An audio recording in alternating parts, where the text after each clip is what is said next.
안녕하십니까, 걸펀넘버원의 오토미노입니다. 오늘은 맹지를 개발하는 그 방법에 대해서 조금 얘기를 좀 해드리겠습니다. 맹지라고 하면은 이제 뭐 좀 이따 말씀드리겠지만 많이들 이렇게 토지 검토하시면서 어려워하시는데 어려운 건 맞고요. 근데 아예 방법이 없는 건 아니기 때문에 오늘 하는 거 사용할 수 있다면 아마도 좋은 해법을 또 만들 수도 있지 않을까 하는 생각을 해봅니다. 내용이 도움이 되시고 좋으시면 좋아요, 구독 꼭 부탁드립니다.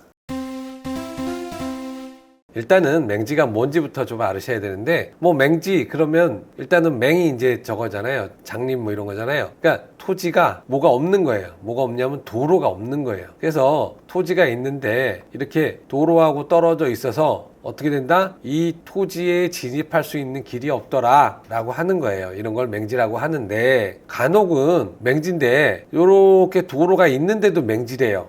그래서 왜 도대체 어떤 게 맹지고 아닌 거야? 그럼 생각해보면 결론은 뭐냐? 맹지라는 개념은 건축이 가능한 도로가 없다. 그럼 건축이 가능한 도로가 뭐냐? 라고 얘기를 할 수가 있는데요. 건축이 가능한 도로는 어디서 규정하고 있을까요? 당연히 건축법에서 얘기하고 있겠죠. 건축법에서는 도로는 보행과 차가 통행이 가능한 4m 이상의 도로, 그리고 예정 도로라고 하고 있고요. 그 도로의 종류가 국계법에 의한 도로, 도로법에 의한 도로, 사도법에 의한 도로, 그 밖에 다른 법에서 고시가 된 도로, 아니면 건축법에 따라서 지정 공고한 도로, 요 정도까지만 도로라 하고 있어요. 그러면 이 도로에 대한 구체적인 내용은 제 영상에 또 따로 있어요. 건축법에 규정하는 도로가 무엇인지 하는 건 따로 있으니까 보시고, 여기에선 또 뭐야? 그 도로는 어떻게 해야 돼? 대지하고 2m 이상이 접해야 돼. 요게 뭐야? 건축 허가를 받기 위한 도로 조건이에요. 그런데 그 도로가 이 필지에 없더라. 그러면 얘는 못하느냐? 아니죠. 탈출하는 방법이 있다. 그 방법이 뭐냐? 오늘 얘기 드릴 토지 사용 승낙을 받든 공유지분을 취득하든 지역권을 설정하든 제가 등등, 왜 그랬을까요? 요거 말고도 또 있어요. 뭐 국공유지를 점용해서 한다든지 뭐 이렇게 뭐 있는데, 이런 방법들이 있고 일반적으로 이런 것들이 뭐 많이들 사용되기 때문에 제가 요 얘기를 먼저 드리는 거예요. 오늘은 요 세 가지 말씀 좀 드릴게요. 먼저 토지 사용 승낙이라고 하는 걸 할게요. 자, 건축법 시행규칙에 따르면 건축 허가를 받기 위해서는 뭐가 필요하다? 건축할 대지를 사용할 수 있는 권한을 확보하였음을 증명할 수 있는 서류. 일반적으로 그냥 소유권 있으면 돼요. 그렇죠? 소유권 있고 내가 내 거 있으면 내가 등기 첨부하고 뭐 하면 상관없는데, 문제는 내 땅이 아니고 다른 사람 땅을 통해서 뭐를 해야 하면 뭐를 받으면 된다? 토지 사용 승낙이라고 하는 거를 받으면 돼요. 이 토지 사용 승낙은 개념이 뭐다?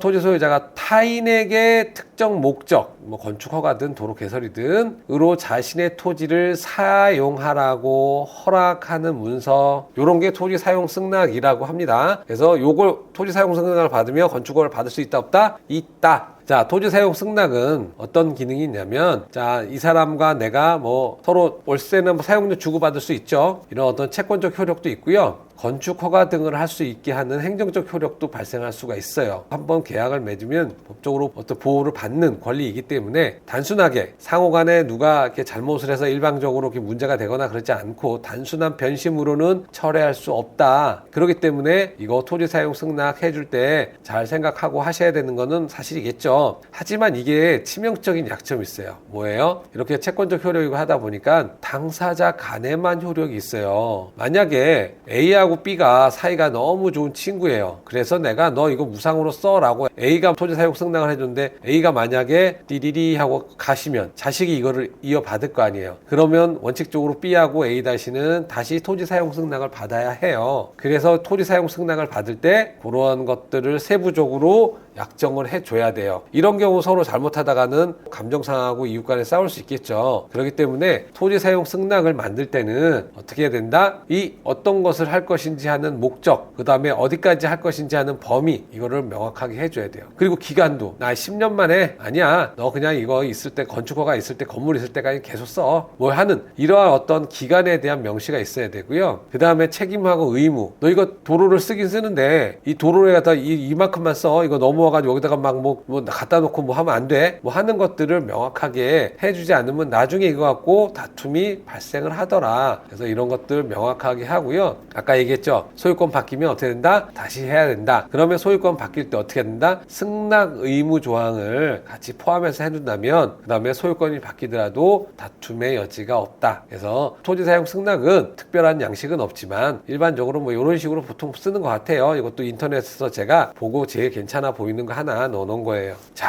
어떤 분들은 무슨 얘기를 하냐면 그거 뭐 토지 사용 승낙 왜 받아? 이거 민법상에 주의 토지 통행권이라는 게 있는데 그것만 있으면 돼 라고 얘기하시는 분이 있어요. 근데 그 말이 맞다 틀리다? 대부분 틀려요. 사실 이거는 뭐 맞다 틀리다 맞기도 하고 틀리기도 하다는 말이 맞는데 대부분 틀려요. 주의 토지 통행권은 민법에서 분명히 있고요. 이 권리가 뭐냐면 앞에 도로가 있고요. 내가 땅이 뒤에 있어요. 그러면 내가 이 땅을 통행할 수 있는 권리를 이 앞에 토지는 해줘야 돼요. 그런데 여기서 어떻다? 이거는 통행로를 제공하는 토지 소유자가 손해가 가장 적은 방법으로 해야 돼요. 만약에 이 도로가 있는데 이 옆에 새길이 조그맣게 있어요. 사람이 통행할 수 있고요. 그래서 이 사람이 내 땅이 여기 있으니까 이렇게 가 라고 하면 이 방법을 써야 돼요. 나는 야 여기 앞에가 도로가 더 넓으니 이 앞으로 길을 내줘. 근데 이건 길이도 멀고 여기 길이도 가깝고 통행할 수가 있는데 왜 안 돼? 라고 하면 이 주의토지 통행권은 나의 결정권이 아니고 이 토지를 양도해주는 사람의 결정에 따라야 되고요. 특히나 이 앞에 뭐 건물이 있다거나 이렇게 해가지고 내가 이거를 요렇게 돌아가 라고 해버리면 이렇게 돌아갈 수밖에 없는 거예요. 또 그렇기 때문에 주의토지 통행권은 민법상 보장하는 거는 맞지만 단순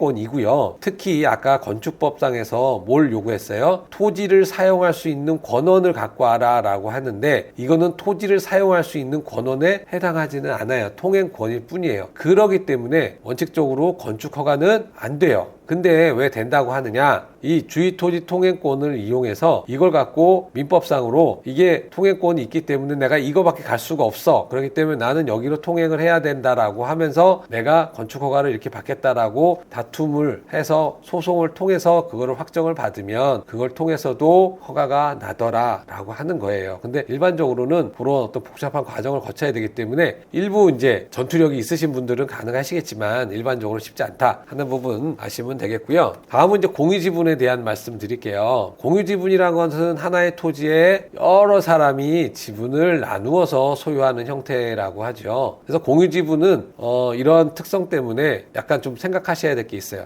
공유물의 처분, 변경, 그러니까 구조적인 어떤 원칙적인 것들을 근본적인 것을 변경시킬 수 있는 것들 이런 거는 전원의 동의가 있어야 된다. 그리고 공유 지분이 있는 그 공유물을 보존하거나 관리하거나 사용하는 거 이거는 누가 한다? 그냥 과반수 동의로 가능하다라고 하는 특징이 있어요. 그래서 이런 공유 지분 특징 때문에 도로를 공유 지분으로 갖고 있었는데 이렇게 개발을 했고 가운데 도로를 이렇게 개설을 했어요. 그리고 여기에서 이제 만약에 이제 공유 지분으로 개발을 해요. 도로는 공유 지분이니까 이 사람이 처음에 개발을 했어요. A가 개발할 때는 아까 뭐라 했어요? 이 도로를 하면 모두의 동의가 필요해요. 도로는. 그런데 이제 B라는 사람이 여기서 내가 건축허가를 내려고 그래. 그러면 이 도로를 이용해서 건축허가를 낼 때 다시 이 사람들의 다 동의를 받아야 할까요? 이럴 때 만약에 지자체에서 이 도로를 처음에 만들고 이 사람을 허가를 내주면서 조례라든가 이런 거를 통해서 이런 경우에는 어떻게 한다라고 지정을 하든 아니면 도로 지정고시를 했어요. 그러면 당연히 동의 필요 없이 하면 돼요. 그런데 이제부터는 담당자의 재량에 따라 달라요. B가 건축허가를 내는데 이 건축허가가 이 도로를 사용한다라고 하는 것은 이 도로를 어떻게 하는 거다? 처분하고 변경하는 거에 해당한다. 여기 공사하고 할 거 아니냐. 그러니까 일반적으로 이런 것을 하면은 전원의 동의를 받아와라 하는 경우가 많더라. 그런데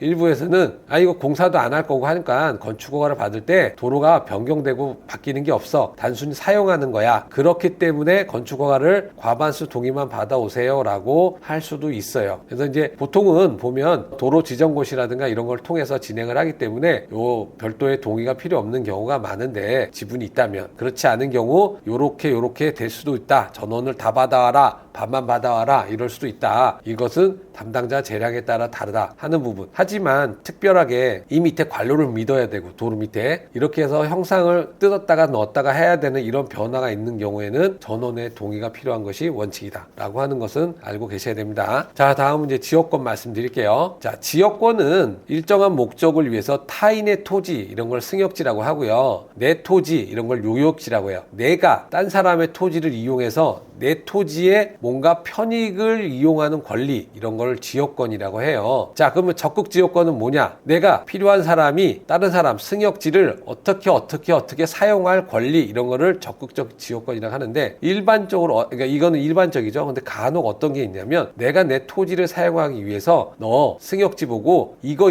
하지 마. 그러니까 너 이거 여기다가 이렇게 막 나뭇가지가 넘어오고 처마가 넘어오고 이러면 안 돼. 이런 거를 이제 부작이라고 하는데 일반적으로는 지역권 할 때는 내가 이런 거 사용할 수 있게끔 해줘라고 하는 거라 적극적 지역권, 자기 지역권 용어를 보통 쓰겠죠. 이 소극 지역권은 별로 사용하지 않는 것 같아요. 자, 그런데 이 지역권은 어떤 특징이 있어요? 이렇기 때문에 필요한 사람이 있어요. 이게 아까 요역지라고 그랬죠. 요역지가 있고 도로가 있는데 이게 이 승역지가 있는데 요 길을 낸단 말이에요. 그러면 이 요역지만 아니면 요 지역권만 떼서 팔 수가 있어요? 없어요? 없어요. 요역지하고 이 지역권은 한 몸이 된 거예요. 한 몸이 됐기 때문에 이 둘을 분리해서 양도할 수가 없어요. 그러니까 어떤 일이 생겨요? 소유권을 이렇게 넘겨줘요. 그렇지만 지역권은 어떻게? 계속 유효하다. 아까 토지 사용 승낙하고 다르죠. 토지 사용 승낙은 소유자가 바뀌면 다시 또 받아야 돼. 얘는 필요가 없더라. 그래서 상대적으로 토지 사용 승낙보다 지역권이 안전하더라. 근데 잘 해줘요, 안 해줘요? 네, 잘 안 해줘요. 그래서 문제죠. 야, 왜 그 지역권에 지상권 해도 되잖아. 이제 이럴 수 있어요. 자, 그럼 지상권은 보통 어떨 때 하냐면 일반적으로 건물이나 공작물을 소유하기 위해서 그 토지를 사용하는 권리, 지상권이라고 하고 우리가 뭐 법정지상권, 관습법상 법정지상권 얘기를 해요. 하기 때문에 지역권하고 지상권은 좀 다르긴 하지만 사실 실질적으로 금융기관에서는 대출을 해주면서 토지 전체에 대해서 지상권 설정을 해요. 그래서 이런 걸 보면 지상권으로도 충분히 가능하다.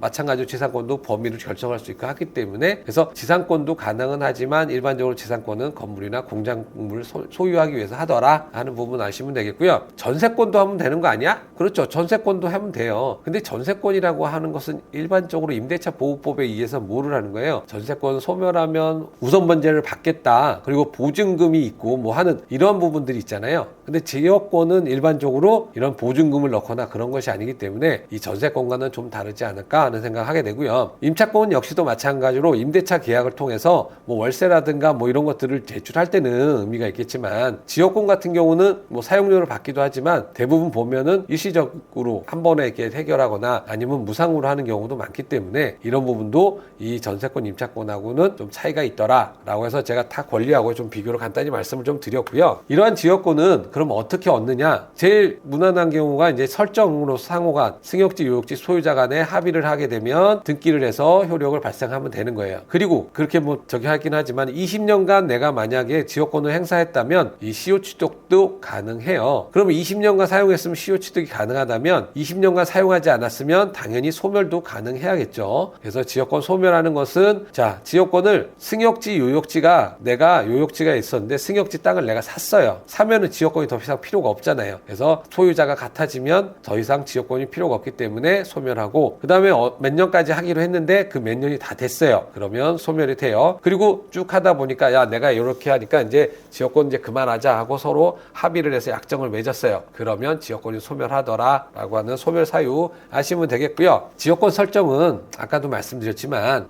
일단 토지 사용 승낙에 비해서 안정적으로 확실한 어떤 조치를 할 수 있다는 방법에서 분명히 유리하지만 일반적으로 이 승역지 소유자의 입장에서는 내 땅을 내가 마음대로 쓰지 못하는 어떻게 보면 그러니까 내 것을 내 것이라 하지 못하는 이런 상황이 되잖아요. 그래서 이런 뭐 합의라든가 이런 것들이 쉽지가 않은 이런 부분도 있어서 아마도 쉽게는 되지 않아요. 만약에 이제 지역권을 하게 되면 마찬가지로 승역지가 어떻고 요역지가 어떻고 목적, 그 다음에 범위, 그 다음에 특약은 어떻게 한다 이런 부분들, 그 다음에 기간 이런 것들 마찬가지로 명시를 하고 사고 없이 작성하는 것이 필요합니다. 지역권 설정 계약서 역시 마찬가지로 뭐 특별하게 정해진 양식은 없고요. 그렇기 때문에 저도 이것도 인터넷에서 보다 보니 제일 그래도 무난하다, 만만하다 뭐 이런 부분 돼 있어서 제가 하나 넣어놨습니다. 오늘은 제가 맹지를 탈출하기 위한 방법으로 세 가지를 좀 간단히 말씀을 좀 드렸는데요. 오늘 내용 좀 어려우시겠지만 그래도 한번 이런 게 있구나 하면서 필요하실 때 잘 사용하셨으면 좋겠습니다. 내용이 도움이 되시면 구독과 좋아요 꼭 부탁드리겠습니다. 감사합니다.